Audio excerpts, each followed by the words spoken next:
Morning और happy साबत आप सभी को। सबसे पहले मैं परमेश्वर पिता का धन्यवाद देती हूँ कि मुझे यह मौका मिला है कि मैं ग्लोबल यूथ डे के अवसर पर आप सभी के सामने खड़ी हो सकती हूँ और ख़ासकर हमारे चर्च पास्टर, हमारे चर्च एल्डर और हमारे यूथ डायरेक्टर को मैं धन्यवाद देती हूँ कि उन्होंने मुझे इस लायक समझा कि मैं आज का वचन आप सभी के सामने बोल सकती हूँ। तो वचन में जाने से पहले प्रार्थना करेंगे। हे हमारे स्वर्गीय पिता, आपको धन्यवाद देते हैं फिर से इस समय के लिए, इस मौके के लिए। इस समय मैं खड़ी होती हूँ, आप अपने पवित्र आत्मा को मेरे ऊपर उंडेलिए ताकि जो भी मैं कहूँ वो आपके द्वारा हो, मेरा मुंह हो और आपका वचन हो प्रभु। और इस पूरी सभा को आपके हाथ में सौंपते हैं, सभी के मनोहृदय को खोल ताकि जो भी हम सीखेंगे आपके वचन में से उसे हम अपने आत्मिक जीवन में लागू कर सकें और आपके और एक और कदम आपके विश्वास में आगे बढ़ सके प्रभु। और क्या मांगते हैं, मांगने से पहले तो सब कुछ जानता है। इस छोटी सी विनती प्रभु यीशु मसीह के नाम से मांगते हैं, सुनो ग्रहण कीजिए, आमीन।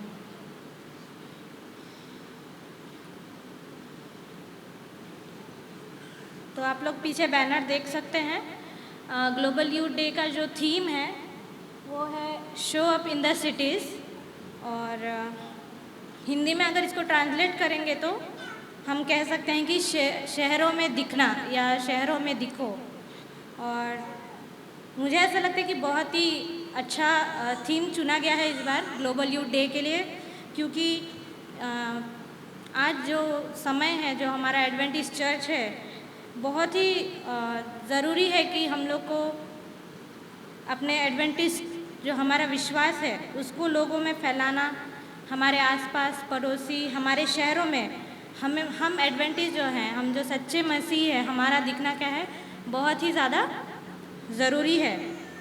और इसलिए शायद आज का जो थीम उन्होंने चुना है बहुत ही अच्छा थीम है, और इसलिए चुना है क्योंकि इस थीम के द्वारा हमारे जो एडवेंटिस्ट युवा हैं, एडवेंटिस्ट यूथ हैं, उन सभी को प्रोत्साहित किया जा सके ताकि वो अपने जीवन में मसीह का काम कर सके, हमारे चर्च में, हमारे मंडली में, हर चीज़ में आगे होकर परमेश्वर का वचन को जो है सभी तक पहुंचा सके। तो आइए हम वचन में से देखेंगे। नीति वचन की किताब में सुलेमान ने एक बहुत ही सुंदर बात लिखी है। नीति वचन 1:4 उसमें यह लिखा हुआ है, भोले को विवेक और जवान को ज्ञान और विवेक देना। कितनी सुंदर बात लिखी गई है। मैं फिर से पढ़ूंगी, भोले को विवेक और जवान को ज्ञान और विवेक देना।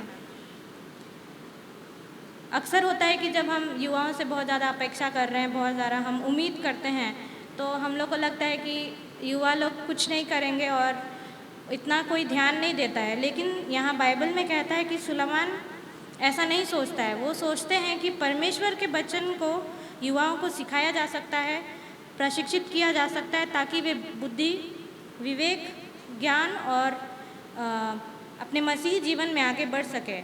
और वो ये भी कहते हैं कि हमें युवाओं को कमतर नहीं समझना चाहिए और उनको कभी भी कम नहीं आंकना चाहिए, क्योंकि वो बहुत महान और अच्छा ज्ञान रखने में सक्षम है। और अगर हम चाहें तो हम युवाओं को इसी दिशा में ले जा सकते हैं। और जिस तरह सुलेमान युवाओं के बारे सोचते हैं, हमें भी मंडली की तरह हमें भी इसी तरह सोचना चाहिए, क्योंकि हमारे युवा जो हैं वो हमारे अगली पीढ़ी के अगुवे हैं। यही हैं जो हमारे मंडली को आगे लेकर जाएंगे, यही हैं जो परमेश्वर का सुसमाचार को फैलाने में मदद करेंगे। और वो कहते हैं कि इसलिए हमें युवाओं को शुरुआत से ही विवेक देना है और उन्हें समझदारी सिखानी है, उन्हें बाइबल का ज्ञान सिखाना है ताकि वे अद्भुत रीति से परमेश्वर के लिए काम आ सके। तो आइए हम कुछ उदाहरण देखेंगे बाइबल में से, जहाँ हम देखेंगे कि किस तरह से उन्होंने परमेश्वर का प्रचार अपने जीवन के द्वारा सिर्फ अपने मंडली में नहीं, अपने आसपास नहीं, बल्कि कई सारे लोगों तक पहुँचाया है। और ये सब लोग अपने युवावस्था में थे जब इन्होंने ये कार्य किया। सबसे पहला उदाहरण हम देखेंगे यहोशू, इंग्लिश में बोलते हैं जोशुआ। और हम सब जानते हैं कि ये बहुत ही ज़्यादा युवा थे। उसी वक्त से ये मूसा के साथ थे और इन्होंने मूसा के साथ इजरायलियों की सेवा की और वो मूसा के साथ एक सेवक बने रहे और इसी तरह हम आगे जानते हैं कि जब मूसा की मृत्यु हुई तो यहोशू ही था जिसको परमेश्वर ने चुना। आप सोच सकते हैं इजरायलियों लोग लाखों करोड़ों में थे, उस भीड़ में उस जवान युवक यहोशू को परमेश्वर ने चुना मूसा के बाद। और हम जानते हैं कहानी किस तरह जाती है। गिनती 11:28 में देख सकते हैं हम ये कहानी कि वो एक बहुत अच्छा अगुआ बनता है मूसा के बाद, और यहोशू ही था जिसने इजरायलियों को कनान देश तक पहुंचाया। आइए हम यशायाह के बारे देखेंगे। इंग्लिश में जोसाया बोलते हैं। ये दूसरा राजा 22 का 1 और 2 में मिलता है कि ये सिर्फ 8 वर्ष के थे। सिर्फ 8 वर्ष के। कितने को यहाँ पे 8 वर्ष के दृष्टि है? तो वो बस 8 वर्ष के थे जब उन्हें राज्य विरासत में मिला था, लेकिन वो उस समय युवा नहीं हुए थे। और जैसे ही वो कहता है कि यहाँ पे कि जैसे ही वो 16 वर्ष के हुए, उन्होंने परमेश्वर की खोज की और राष्ट्र में सुधार करना शुरू किया। ये मिलता है दूसरा इतिहास 44:3-7 में। और कहता है कि उसने मूर्ति पूजक और बालिम का नाश किया और यरूशलेम को शुद्ध किया। उसने स्पष्ट रूप से ज्ञात था कि परमेश्वर क्या चाहता है और उसने वैसा ही किया। सिर्फ 16 की उम्र में उसने अपना राज्यभार संभाला और उसने देखा कि पूरे राज्य में कहीं भी किसी और भगवान की या मूर्ति पूजा ना किया जाए। सब कुछ उसने नाश किया, यहाँ तक कि जो मूर्ति पूजक के जो पुजारी थे उनको भी जला डाला। और उसने पूरे यरूशलेम को शुद्ध किया और फिर से परमेश्वर की महिमा आराधना स्थापित की और फिर से यरूशलेम को खड़ा किया। दाऊद के बारे में क्या ख्याल है? क्या आता है दाऊद के बारे में? सबसे पहले गोलायत को उसने गिराया। उस समय वो युवावस्था में था। और गोलायत कैसा था? लंबा चौड़ा बड़ा सा कद। और उस समय राजा कौन था? साउल था। और कहते हैं कि साउल एकदम लंबा चौड़ा हट्टा काटा और बहुत ही एक जाना माना योद्धा था। उसके आगे लोग डर जाते थे, लेकिन वो भी गोलायत के सामने क्या है? हार गया। वो भी डर के कांपने लगा। यहाँ कहता है लेकिन दाऊद ने बिल्कुल भी नहीं डरा। वो देख के इनफैक्ट उसको आश्चर्य हो रहा था कि लोग इतना क्यों डर गए हैं गोलायत से। इतना कहता है कि लोग अपने क्या बोलते हैं, जो लड़ाई का मैदान था वहाँ तक भी नहीं जा रहे थे, इतना सब डर गए थे गोलायत से। लेकिन दाऊद नहीं डरा। और यहाँ पहला शामुएल 17:33 में, 1 शामुएल 17:33 में कहता है, इस इज़राइल के राजा के दाऊद से कहा कि तब शाऊल ने दाऊद से कहा, तू इस पलिश्ती के विरुद्ध जाकर उससे युद्ध नहीं कर सकता क्योंकि तू जवान है। शाऊल भी उसको मना करता है कि तुम कैसे जाके युद्ध करेगा क्योंकि तुम तो जवान हो, तुम तो छोटे से हो, जवान से हो, तुमसे कुछ नहीं हो पाएगा। उसे लगा कि दाऊद सक्षम नहीं है गोलायत के सामने जाने के लिए। और ये जो सोच है, ये जो रवैया है, ये आज भी लागू होता है और उस समय में भी था। बहुत कोई सोचते हैं कि क्या ही कर पाएंगे ये युवा लोग, कभी कभी ऐसा सोच होता है। लेकिन हम देखते हैं कि ये कहानी कैसे उभर के आती है। गोलायत को दाऊद ने मार गिराया और उन्होंने विजय प्राप्त किया। और सब में क्या है? डर और भय बैठ गया था। सब कोई जानते थे कि दाऊद परमेश्वर के नाम से आगे गया था और उसने बस एक पत्थर से गोलियत को गिरा दिया था। और ये सब इसलिए हुआ क्योंकि दाऊद डरा नहीं, वो परमेश्वर में विश्वास रखता था और वो उसे परमेश्वर को निराश नहीं करना था। और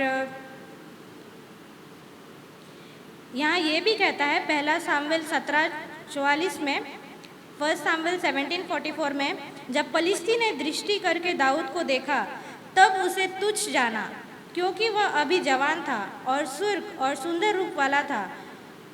तो देखते हैं कि सिर्फ साउल ने नहीं बल्कि जो पलिश्ती लोग थे, जो गोलायत और उनके जो आर्मी वाले थे, वो लोग भी दूर से देखते हैं कि एक छोटा सा लड़का आ रहा है जवान सा, और उनको भी लगता है कि ये लड़का क्या ही कर पाएगा। पर हम देखते हैं कि वो लोग गोलायत को मार गिराया जाता है दाऊद के द्वारा और वो लोग उसका सिर काट के ले जाते हैं और लोगों में क्या है? भय हो जाता है और जो बाकी गोलायत की तरफ थे वो लोग भी सब डर के मारे भाग जाते हैं। तो हम देखते हैं कि परमेश्वर ने दाऊद के विश्वास और साहस के द्वारा किस तरह से लोगों तक अपने नाम को पहुंचाया। और यहाँ कहता है कि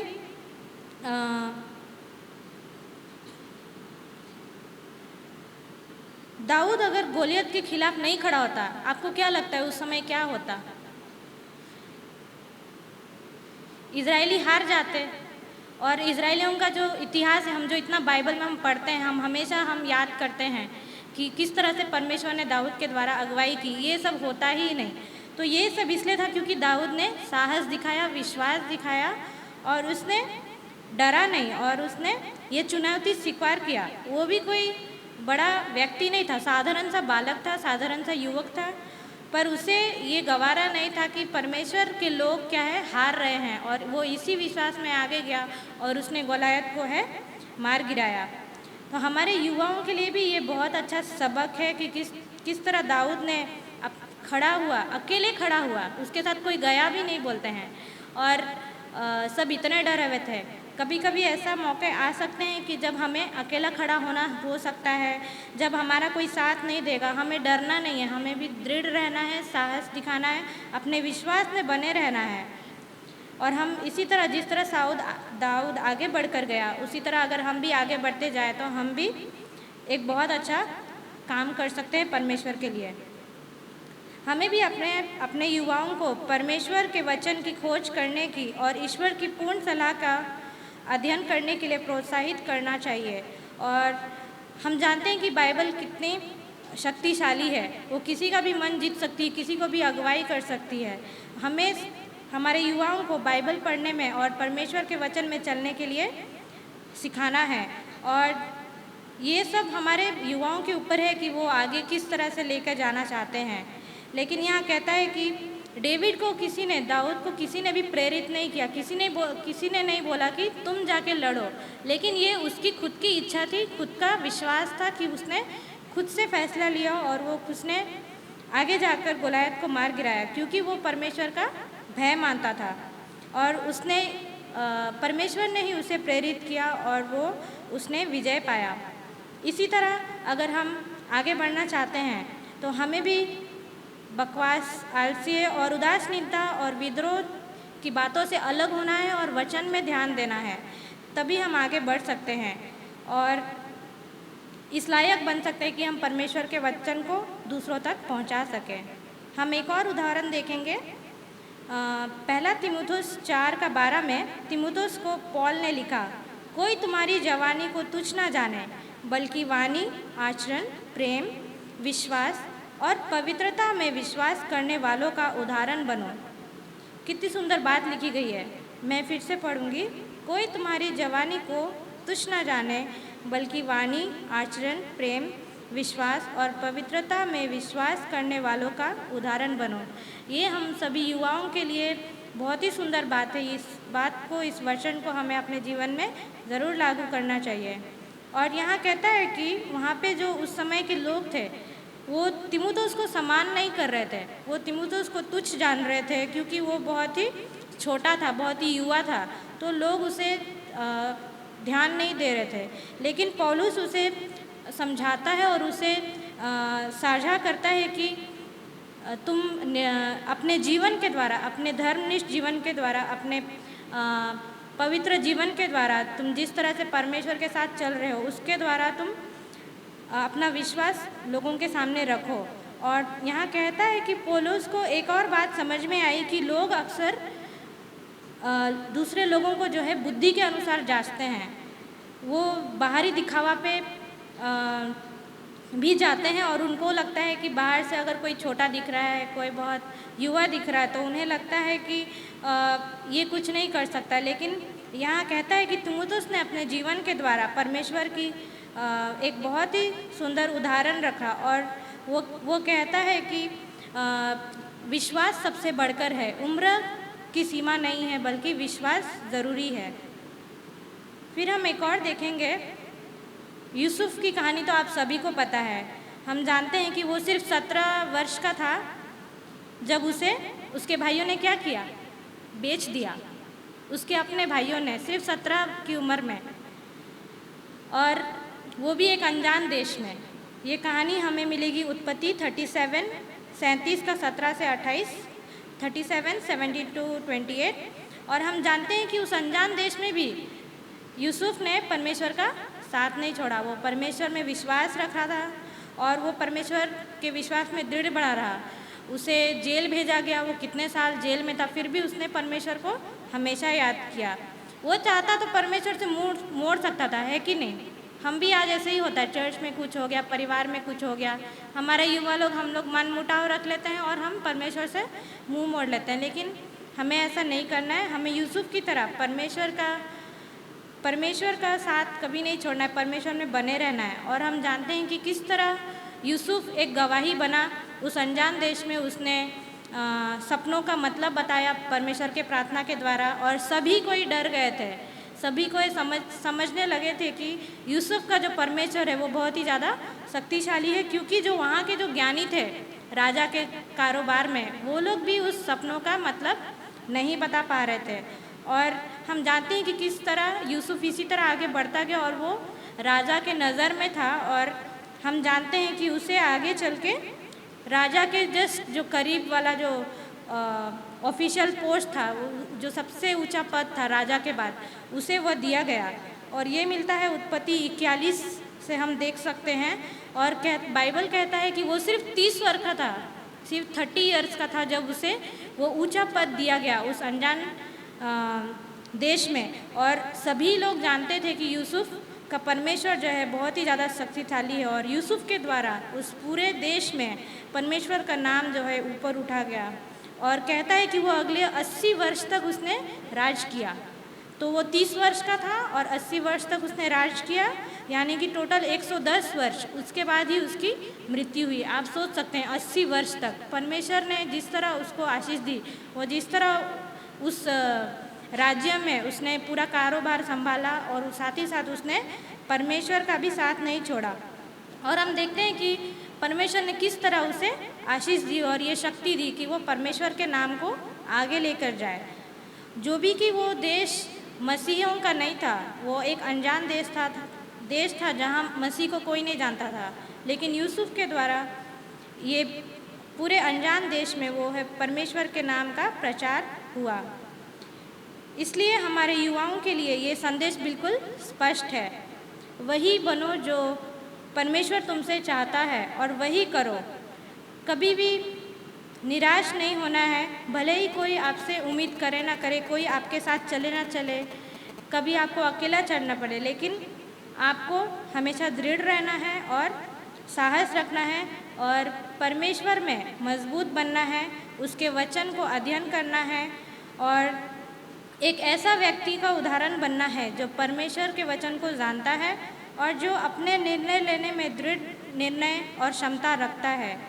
और ये सब संभव है और ये अभी ज़रूरी भी है। ये इस वक्त की मांग है और ज़रूरत है कि हम परमेश्वर के वचन को आगे लेकर जाए, और ये सब युवाओं के द्वारा ही हो सकता है। और हम एक मंडली होने के नाते, बड़े होने के नाते हमारी ये जिम्मेदारी बनती है कि हम हमारे युवाओं को परमेश्वर के वचन में सिखाएं, पढ़ाएं, बढ़ोतरी में मदद करें, ताकि वो परमेश्वर की सेवा के लिए प्रोत्साहित महसूस करें और इसमें हम योगदान दें। और शुरुआत हमें यहीं से करनी है, अपने मंडली से, अपने घर से। तभी हम अपने युवाओं को सही रास्ता में ले जा सकते हैं, ताकि वो शुरू से ही अपने युवावस्था में ही दृढ़ बने, ताकि वो परमेश्वर का काम आगे चलकर कर सके। हमने आज का जो याद वचन देखा था, स्क्रिप्चर रीडिंग जो देखा था, मैं फिर से पढ़ना चाहूँगी।